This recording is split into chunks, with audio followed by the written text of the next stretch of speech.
आप सभी का स्वागत है अनीता जी के क्लासेस में। सो फ्रेंड्स, आज का इस वीडियो में हम लेकर आए हैं, जैसा कि आप यहां पे देख सकते हैं, ए है एसएससी सिलेक्शन पोस्ट 13 के लिए एक बहुत ही अच्छा बुक है। जैसा कि आप यहां पे देख सकते हैं, ये जो बुक है आपका यूथ कंपटीशन टाइम्स पब्लिकेशन का है, ये बुक है। जैसा कि आप यहां पे देख सकते हैं, कम से कम आपको इस बुक में 21 प्रैक्टिस सेट जो है यहाँ पे पढ़ने के लिए मिल जाता है। जैसा कि आप ये भी देख सकते हैं, यहाँ पे दिया हुआ है, यह जो है आपका सॉल्व्ड पेपर एवं प्रैक्टिस बुक दोनों है।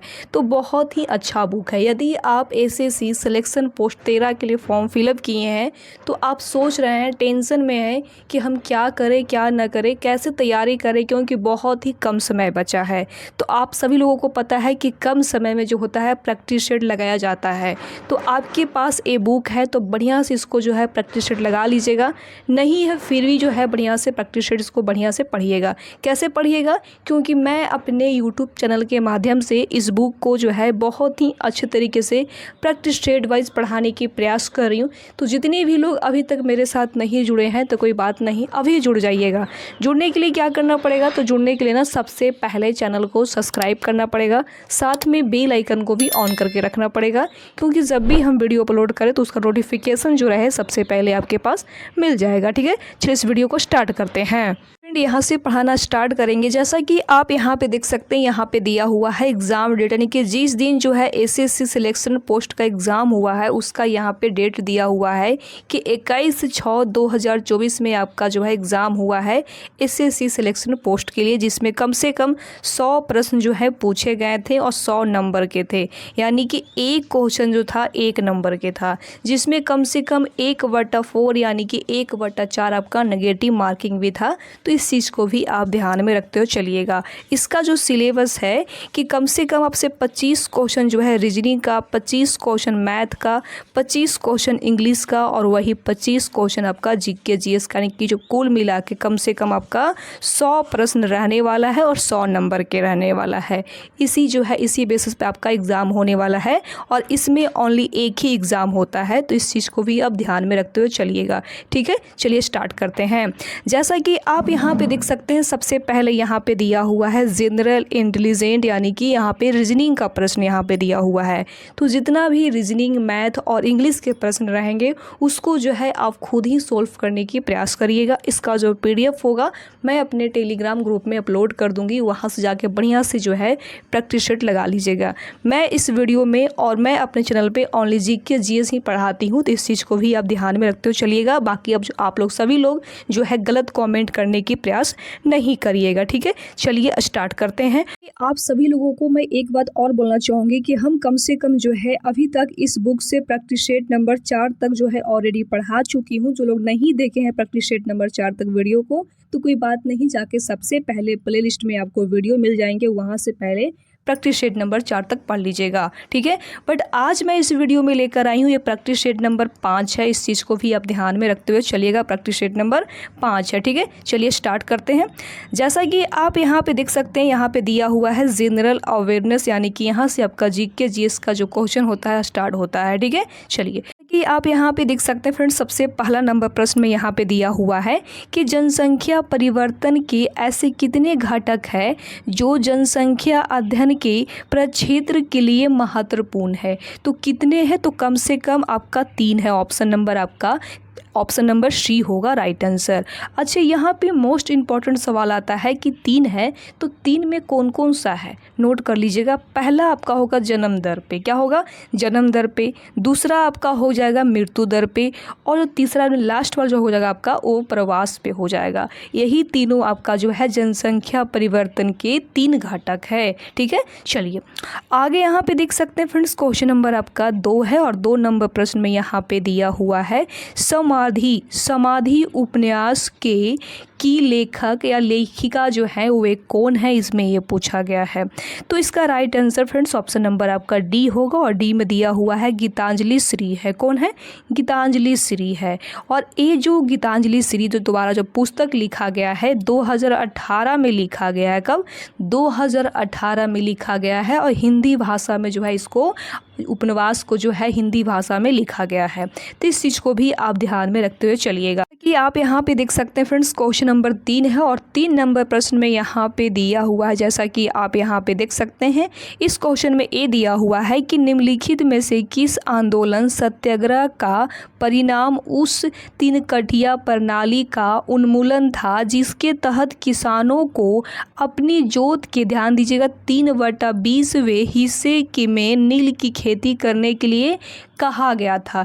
इसमें ये पूछा गया है कि वह ऐसा कौन सा आंदोलन या सत्याग्रह था जिसमें जो है यहाँ पे 3 कठिया प्रणाली यानी कि इसमें नील की खेती हुआ करता था, जिसमें कम से कम 3/20 के भाग में खेती हुआ करता था। तो वे कौन सा सत्याग्रह या कौन सा आंदोलन था, इसमें ये पूछा गया है। तो सभी को पता है चंपारण सत्याग्रह जो आपका हुआ था, कब हुआ था, तो 1917 में। कब? 1917 में सबसे पहले महात्मा गांधी जी द्वारा जो है सबसे पहला जो इनका सत्याग्रह रहा था, ये चंपारण सत्याग्रह ही रहा था। और आप लोगों को पता है ये जो चंपारण सत्याग्रह हुआ था, उस समय जो चंपारण के सबसे फेमस किसान थे राजकुमार शुक्ला, उन्होंने ही सबसे पहले महात्मा गांधी जी को इनवाइट किए थे, बुलाए थे कि महोदय आइए और आके यहाँ पे जो है किसानों के साथ बहुत ही अन्याय हो रहा है, उसको जो है यहाँ पे फैसला के दिलाइए। और उस समय पता है, उस समय जो महात्मा गांधी जी थे, उस समय दक्षिण अफ्रीका से भारत आ रहे थे, तो उनका सबसे पहला सत्याग्रह जो था, आंदोलन था, वो चंपारण सत्याग्रह ही रहा था। ठीक है, चलिए कि आप यहाँ पे देख सकते हैं फ्रेंड्स, क्वेश्चन नंबर 4 है। इसमें दिया हुआ है कि निम्नलिखित में से तुलभ राजवंश के किस राजा ने यवनराज स्थापनाचय की उपाधि धारणा की थी? तो किसने की थी, इसमें ये पूछा गया है। तो कृष्णदेव राय, ऑप्शन नंबर आपका बी होगा राइट आंसर। ठीक है, चलिए आगे यहाँ पे देख सकते हैं फ्रेंड्स, क्वेश्चन नंबर आपका नेक्स्ट है, यानी कि 5 नंबर प्रश्न है। और 5 नंबर प्रश्न में यहाँ पे दिया हुआ है कि NIP का उद्देश्य लोगों के लिए अवसंरचना तक समान पहुंच प्रदान करना, जिससे विकास को और अधिक समावेशी बनाए जा सके। NIP का पूर्ण रूप क्या है, यानी कि यहाँ पे पूछा गया है कि NIP का जो फुल फॉर्म होता है वो क्या होता है, इसमें आप लोगों को बताना है। तो इसका right answer friends option number आपका बी होगा, नेशनल इंफ्रास्ट्रक्चर पाइपलाइन होगा। ठीक है, चलिए आगे यहाँ पे देख सकते हैं फ्रेंड्स, क्वेश्चन नंबर आपका 6 है। और 6 नंबर प्रश्न में यहाँ पे दिया हुआ है कि 6 नंबर प्रश्न में दिया हुआ है कि letters from a father to his daughter निम्नलिखित स्वतंत्र सेनानियों में से किसके द्वारा लिखा गया था? ये जो है किसके द्वारा लिखा गया है, ये पूछा गया है। तो जवाहरलाल नेहरू के द्वारा जो है लिखा गया, पंडित जवाहरलाल नेहरू के द्वारा जो है ये लिखा गया है। ठीक है, अब यहाँ पे मोस्ट इंपॉर्टेंट सवाल आता है कि कब लिखा गया है। तो 1928 में, नोट कर लीजिएगा, 1928 में जो है पुस्तक को लिखा गया है। ठीक है, चलिए आगे यहाँ पे देख सकते हैं फ्रेंड्स, क्वेश्चन नंबर 7 है। और 7 नंबर प्रश्न में दिया हुआ है कि भारत में तृतीयक कोयला निम्नलिखित में से किस राज्य में जो है पाया जाता है? तो सभी को पता है मेघालय में, ऑप्शन नंबर आपका सी होगा राइट आंसर। ठीक है, चलिए आगे यहाँ पे देख सकते हैं फ्रेंड्स, क्वेश्चन नंबर आपका 8 है। और 8 नंबर प्रश्न में दिया हुआ है कि भारत के उत्तर पश्चिम क्षेत्र में सर्दियों में वर्षा किसके कारण होती है? तो वर्षा जो होती है वो किसके कारण होती है बताइएगा। तो सभी को पता है पश्चिमी विक्षोभ के कारण ही होता है वर्षा, ऑप्शन नंबर आपका डी होगा राइट आंसर। ठीक है, चलिए आगे यहाँ पे देख सकते हैं फ्रेंड्स, क्वेश्चन नंबर 9 है। और 9 नंबर प्रश्न में दिया हुआ है कि राज्यसभा के सदस्य कितने वर्षों के लिए निर्वाचित किए जाते हैं? कितने वर्षों के लिए जो है बनते हैं? तो कम से कम 6 वर्षों के लिए, ऑप्शन नंबर आपका सी होगा राइट आंसर, 6 वर्षों के लिए बनते हैं। ठीक है, चलिए आगे यहाँ पे देख सकते हैं फ्रेंड्स, क्वेश्चन नंबर आपका नेक्स्ट है, यानी कि 10 नंबर प्रश्न है। और 10 नंबर प्रश्न में यहाँ पे दिया हुआ है कि भारत सरकार की योजना 18 राज्यों के लिए शिक्षण अधिगम और परिणाम को मजबूत परियोजना ने 28 जनवरी 2021 के साथ समझौता पर जो हस्ताक्षर किए हैं। तो यहाँ पे आपको क्या भराएगा, यहाँ पे पूछा गया है। तो इसका right answer friends option number D होगा। और डी में दिया हुआ है कि वर्ल्ड बैंक। ठीक है, चलिए कि आप यहाँ पे देख सकते हैं फ्रेंड्स, क्वेश्चन नंबर 11 है। इसमें दिया हुआ है कि तमिलनाडु का भरतनाट्यम मंदिरों को समर्पित नर्तकियों की कला से विकसित हुआ और इसे पहले किस नाम से जाना जाता है। तो बताइएगा इसका राइट आंसर क्या होगा। तो इसका right answer friends option number आपका ए होगा और ए में दिया हुआ है सादिर के नाम से जो है यह जाना जाता है। ठीक है, चलिए आगे यहाँ पे देख सकते हैं फ्रेंड्स, क्वेश्चन नंबर 12 है और 12 नंबर प्रश्न में दिया हुआ है कि डॉक्टर वी.सी. राय ट्रॉफी एक भारतीय फुटबॉल टूर्नामेंट है जो के लिए मतलब किसके लिए जो है ये पूछा गया है। तो इसका right answer friends option number C होगा और सी में यहाँ पे दिया हुआ है कि 19 वर्षों से कम आयु वाले खिलाड़ियों के हैं। ठीक है, चलिए आगे यहाँ पे देख सकते हैं फ्रेंड्स, क्वेश्चन नंबर आपका 13 है और 13 नंबर प्रश्न में यहाँ पे आपका दिया हुआ है कि 2021 मानव विकास सूचकांक के अनुसार निम्नलिखित में से कौन सा पड़ोसी देश भारत से पीछे है।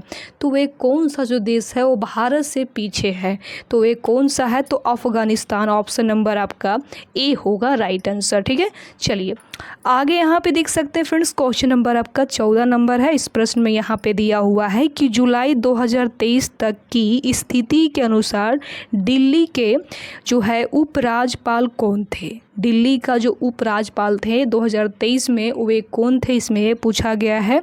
तो विनय कुमार सक्सेना। कौन है? विनय कुमार सक्सेना है, ऑप्शन नंबर आपका ए होगा राइट आंसर। ठीक है, चलिए आगे यहाँ पे देख सकते हैं फ्रेंड्स, क्वेश्चन नंबर 15 है और 15 नंबर प्रश्न में यहाँ पे दिया हुआ है कि निम्नलिखित में से कौन सा दिन अंतर्राष्ट्रीय अहिंसा दिवस के रूप में जो है मनाया जाता है। तो सभी को पता है कि 2 अक्टूबर को जो है अहिंसा दिवस के रूप में जो है मनाया जाता है।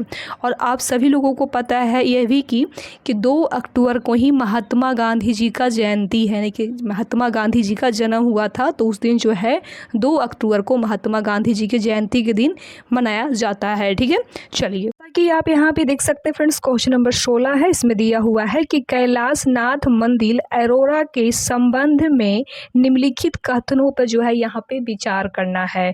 तो इसका क्रम बाई में इसका आंसर क्या होगा। जैसा कि आप यहाँ पे देख सकते हैं, यहाँ पे सबसे पॉइंट 1 में दिया हुआ है कि यह पूरी तरह द्रविड़ीय शैली में निर्मित है। तो बिल्कुल आपका 1 नंबर जो पॉइंट है वो सही हो जाएगा। सेकंड नंबर में दिया हुआ है इसके प्रमुख देवता भगवान शिव है, तो ये भी आपका सही हो जाएगा।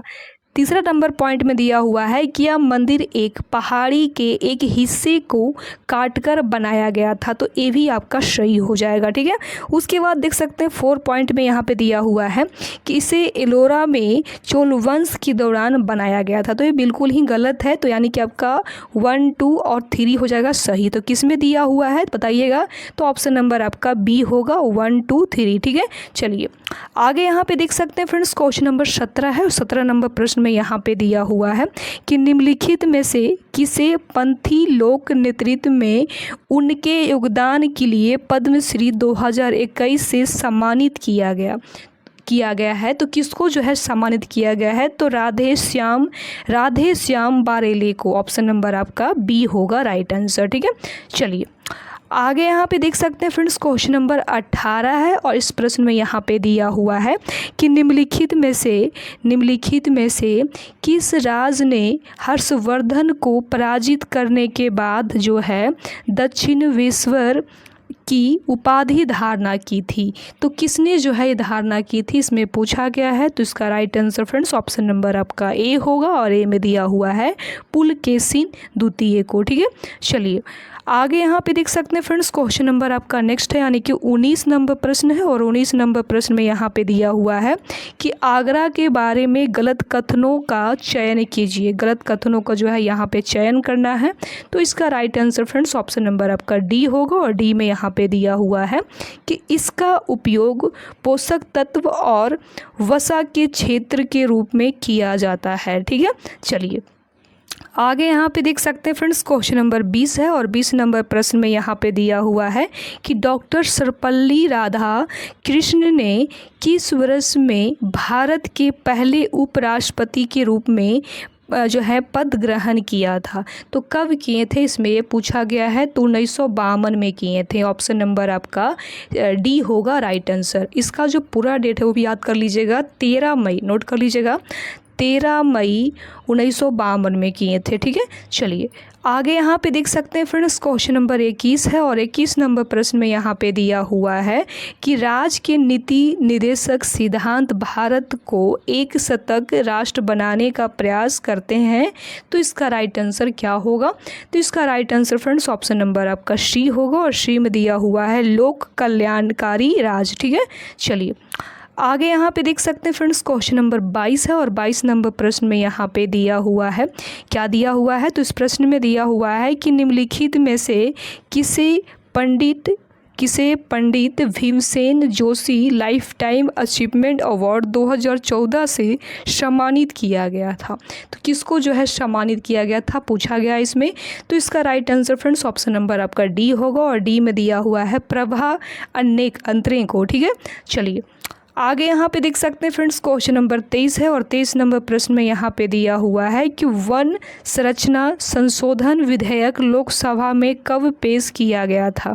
तो ये जो है कब पेश किया गया था बताइएगा। तो 29 मार्च 2023 को जो है पेश किया गया था। ठीक है, चलिए आगे यहाँ पे देख सकते हैं फ्रेंड्स, क्वेश्चन नंबर 24 है। इसमें दिया हुआ है कि कोशिकाओं की गति के संदर्भ में एक्सोसाइटोसिस वह प्रक्रिया है जिसके द्वारा होता है। तो वे क्या होता है इसमें ये पूछा गया है। तो इसका right answer friends option number आपका बी होगा और बी में यहाँ पे दिया हुआ है कि कोशिका के भीतर से अपशिष्ट पदार्थों को वह कोशिकाएं द्रव में डाल देती है। ठीक है, चलिए आगे यहाँ पे देख सकते हैं फ्रेंड्स, क्वेश्चन नंबर आपका नेक्स्ट है यानी कि 25 नंबर प्रश्न है। इस प्रश्न में यहाँ पे दिया हुआ है कि पूर्व दिशा में प्रक्षेपित धनात्मक आर्गन आयन किसी चुंबकीय क्षेत्र द्वारा दक्षिण दिशा की ओर जो है विक्षेपित हो जाता है। तो चुंबकीय क्षेत्र की दिशा जो होगा वो क्या होगा इसमें ये पूछा गया है। तो इसका right answer friends option number C होगा, ऊपर की ओर होगा। क्या होगा? ऊपर की ओर। ऑप्शन नंबर आपका सी होगा राइट आंसर। ठीक है, चलिए जैसा कि आप यहाँ पे देख सकते हैं फ्रेंड्स, आगे यहाँ पे दिया हुआ है आपका मैथ का प्रश्न दिया हुआ है, यानी कि कम से कम आपका 25 क्वेश्चन ही था जीके जीएस का और 25 क्वेश्चन आपका मैथ का मिलेगा, 25 इंग्लिश का और 25 जो है आपका रीजनिंग का प्रश्न मिलेगा। ठीक है, तो यहाँ पे जितना भी जीके जीएस का प्रश्न था हम यहाँ पे पूरा के पूरा जो है पढ़ाने के प्रयास किए हैं। आपको ये वीडियो कैसा लगा प्लीज़ अपनी राय कॉमेंट करके ज़रूर बताइएगा। आप सभी लोग अभी तक इस चैनल को सब्सक्राइब नहीं किए हैं तो आप लोगों से नम्र निवेदन है, सबसे पहले चैनल को सब्सक्राइब कर लीजिए, साथ में बेल आइकन को भी ऑन करके रख लीजिए और अपने फ्रेंड्स को, रिश्तेदार को हर जगह इस वीडियो का जो लिंक है शेयर करने की पूरी से पूरी प्रयास करिएगा। ठीक है, मिलते हैं आपके साथ नेक्स्ट वीडियो में, तब तक के लिए बाय बाय, टेक केयर, जय हिंद।